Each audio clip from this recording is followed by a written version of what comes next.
I taught for 13 years. So although like thousands of kids that you've had interactions with, sometimes I made judgments about a kid and their disconnect from me or disconnect from a classroom, and I never stopped to ask, hey, what's going on?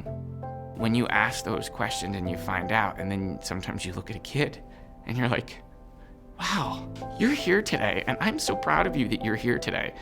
And then some kids will look at you and go, because this is the best place to be, and I'd rather be here than what I have to deal with when I'm outside of school. Students who are struggling with something may explode in school or may shut down in school. And many of those students, it's because things are happening in their lives. It could be at home, it could be in the community. I remember, like it was yesterday, going out to Pittsburgh to a college fair, and we had red bags that we gave them. They left the bags, and I asked the student, why did you leave your bag?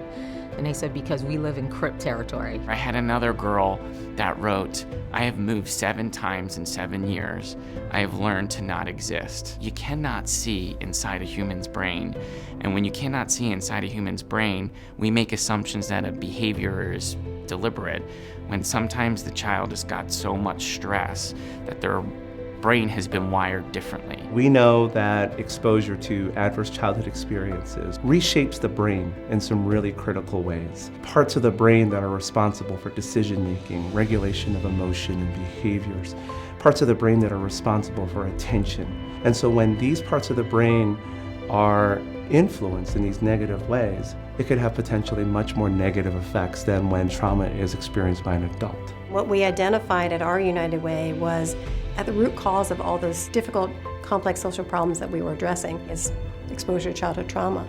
So the best way to support families and support our communities is really by addressing trauma early and building trauma-informed systems to break the cycle of family and community violence and build resilient communities. Resilient Lehigh Valley is a multi-sector partnership of organizations and community members dedicated to our mission of building a trauma-informed and resilient Lehigh Valley through education and collaboration. So through that, we've organized about 100 different organizations and growing, about 160 members and growing, are actively engaged in supporting trauma-informed work. The heart of a trauma-informed school is the power of a relationship. Being in trauma-informed school is focusing on the basic needs of our students, making sure they feel safe, that they feel connected. Your job as educators are not to cure trauma. Our job is to help students through it. Big things in trauma-informed practices is the way you set up your room.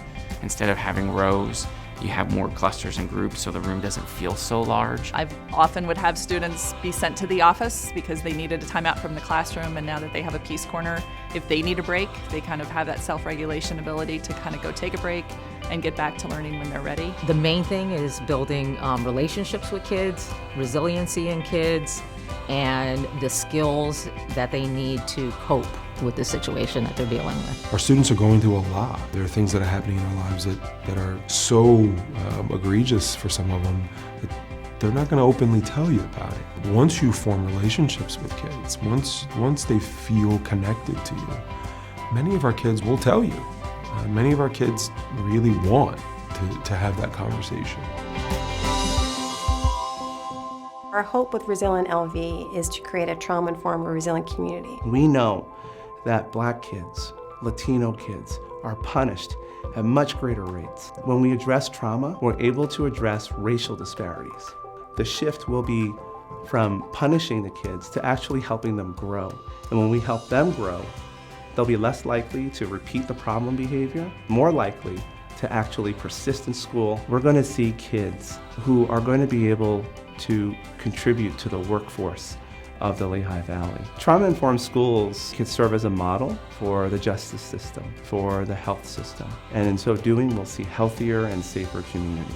The best benefit of being a trauma-informed school is that we are creating an environment where our students can be the most successful that they can, all of our students. I've come to understand how much of an epidemic we're in.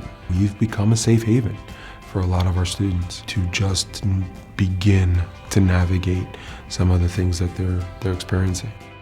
The best way to trump an adverse childhood experience is a stable, caring adult. We were saying like, at least someone in your house is caring. We were using those phrases all the time when our students didn't need to hear the at least. What our students needed to hear was, that's a lot that you're telling us. We can't really take some of that away, but what we can do is help you carry it.